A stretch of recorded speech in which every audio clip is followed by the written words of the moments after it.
Hi, PerspectiveWeather.com meteorologist Paul Dorian here on Friday, May 29th. A summer-like feel to the day here in the Mid-Atlantic region. High humidity, and we'll get quite warm this afternoon with high temperatures in the 80s for the most part in the D.C., New York City corridor and throughout much of the Mid-Atlantic region ahead of a strong cold front. That cold front actually arrives in the overnight hours. There will be a pre-frontal trough that we'll be dealing with before that during the midday and afternoon hours, and there is a chance for strong to severe thunderstorms late in the afternoon or more likely during the evening hours in parts of the Mid-Atlantic region.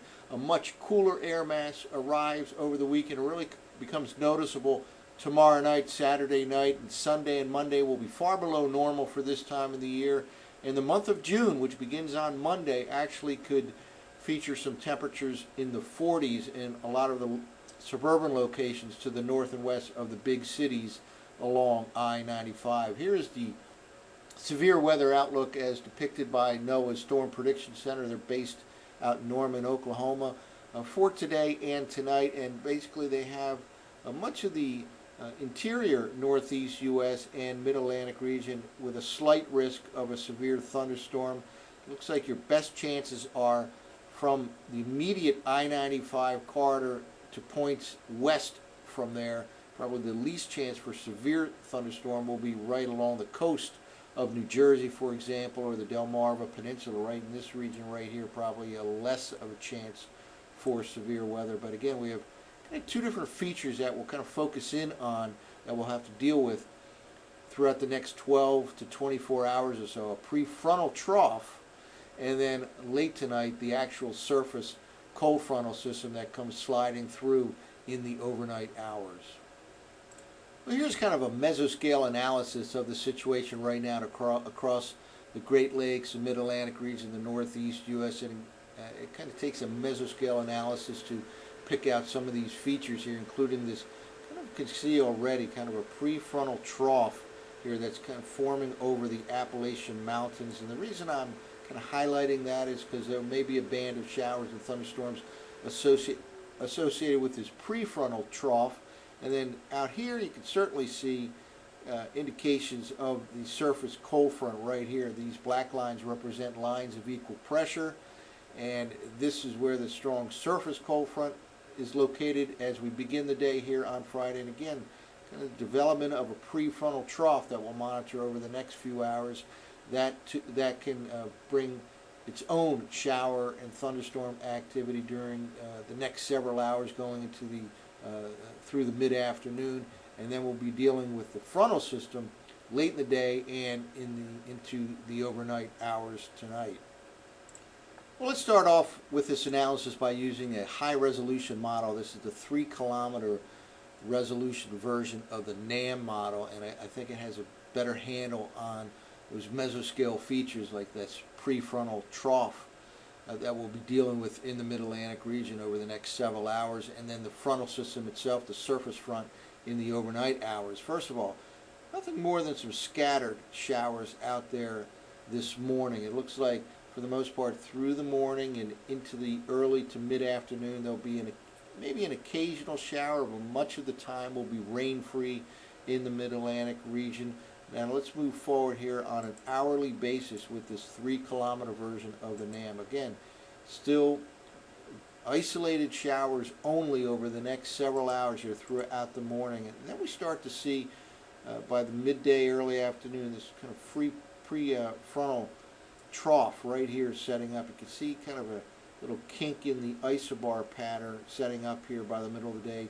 Typically that forms over the Appalachian Mountains and then slides to the south and east. We'll see what happens here. Now we're into the early to mid-afternoon. Notice this, some showers, maybe an embedded thunderstorm, kind of aligning up with that prefrontal trough. This is now into the, let's say, the mid-afternoon hours. Out here, notice over the Ohio Valley, another line of showers and maybe embedded thunderstorms. That's associated with the surface cold frontal system. So we'll have to kind of watch these two different areas today. And here we go by late afternoon into the early evening. A pretty good line here of showers and embedded thunderstorms. Any thunderstorm late in the afternoon and tonight can be on the strong to severe side in the Mid-Atlantic region, including the I-95 corridor region. A little bit less of a chance for a severe thunderstorm as you get to the coast. And here is the kind of the main action here associated with that prefrontal trough. Here is that surface cold front, but that tends to come through in the overnight hours, so it'll be a little bit more stable in the D.C., Philadelphia, New York City corridor in the overnight hours. So the main action may be with this prefrontal trough. Let's keep moving ahead here. Here we go now, about 8 o'clock this evening, and there it is, that kind of line with showers and embedded thunderstorms. And again, any of those evening thunderstorms can be strong to severe with the usual gusty winds, brief downpours, maybe even some small hail. Here it is lined up pretty well with the I-95 corridor region, about 7, 8 o'clock this evening. Surface cold front causing some showers and thunderstorms up across northwestern Pennsylvania, but you'll see this may be the main thing to watch for in the immediate I-95 corridor region. There'll be that residual line here associated with the surface front itself in the overnight hours, but because it's of the timing, it'll be a little bit more stable in the atmosphere, and some of the juice may be taken out of the atmosphere by this prefrontal trough activity, and by the time the surface cold front arrives, it may be too stable for any of those showers or thunderstorms to make it all the way into the I-95 corridor region. Let's keep moving forward here. For the good news here is that most of this, here's the surface cold front by early Saturday morning, right in this region right here. Most of this activity is off the coast by morning, and we should become mostly sunny in the D.C., Philadelphia, New York City corridor with relatively warm conditions still, maybe highs tomorrow afternoon in the upper 70s, flirting with the 80-degree mark in areas, and we'll go all the way to the end of this particular high-resolution model run into Sunday here. And Sunday, this chilly high-pressure system for this time of the year will move over the Great Lakes and head towards the Mid-Atlantic region. By Sunday afternoon, it will certainly have an influence. Now notice this black lines here, again, isobars, winds flow clockwise around high pressure, and that will represent kind of a northerly wind here flowing parallel to these isobars. And this is by Sunday morning. The real cool air mass that is coming arrives tomorrow night, and we'll notice it by Sunday morning. Not so much tomorrow afternoon, but the real chill in the air will arrive tomorrow night in the immediate I-95 corridor region. Sunday itself will be well below normal for this time of the year. Highs kind of struggling to reach the 70-degree mark, well below normal for this time of the year, and there will be quite a wind as well. This is Sunday afternoon, a nice day in terms of sunshine, but again, breezy and on the cool side. This is the Sunday afternoon forecast. This is as far out as this particular high-resolution model goes. Now we'll shift to the GFS from Sunday afternoon on. And here we go. This is more of a synoptic, a larger scale model here, the Sunday afternoon forecast map for the GFS. Again, Canadian high pressure drops down across the Great Lakes into the upper Midwest, in control of the weather on Sunday with a cool air mass for this time of the year, and it moves kind of right overhead late Sunday night, early Monday morning. Look at this here. This is a 540 thickness line, which is very chilly air for this time of the year. It's entirely possible that some of the suburban locations to the north and west of the big cities, D.C., places like Rockville, for example, Gaithersburg, the northern and western suburbs of Philly and New York City could end up in the mid to upper 40s for lows by early Monday morning, and that's the beginning of the month of June. Monday is June 1st. That high pressure system sits on top of the area, controls the weather right into the day on Tuesday. Then we'll have to deal with kind of a clipper type of system. Clouds will increase on Tuesday in the Mid-Atlantic region. Could be some showers on Tuesday night, and then another area will drop in from the north and west, a cold frontal system, by Wednesday night with some showers. And then, we've been talking about this for a while, high pressure ridging will start to build into the southeastern part of Canada, into the northeast U.S. This time of the year, that's always a time to watch out for some kind of tropical activity kind of undercutting that high pressure ridging to the north.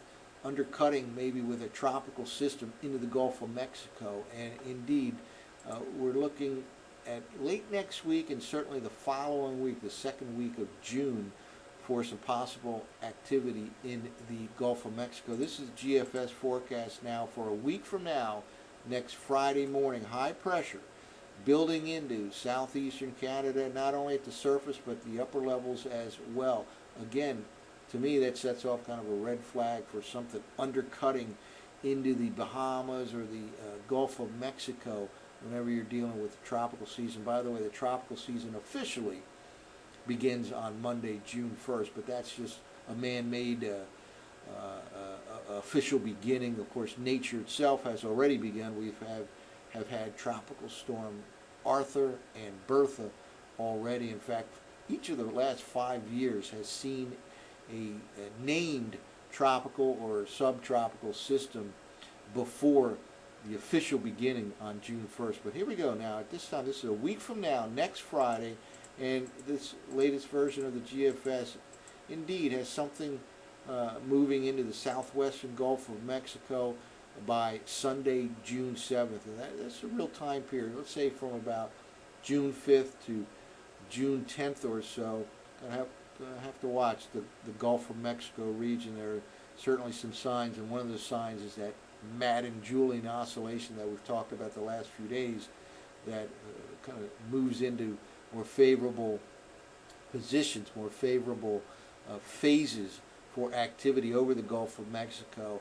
Again, late next week and into the following week, the second week of June. But for today, we'll keep an eye on two systems, the pre-frontal trough that could cause some showers and thunderstorms, especially late in the afternoon into the evening hours, and then the surface cold front itself arrives late tonight, and that will usher in quite a chilly air mass for this time of the year, especially felt on Saturday night, Sunday into Monday.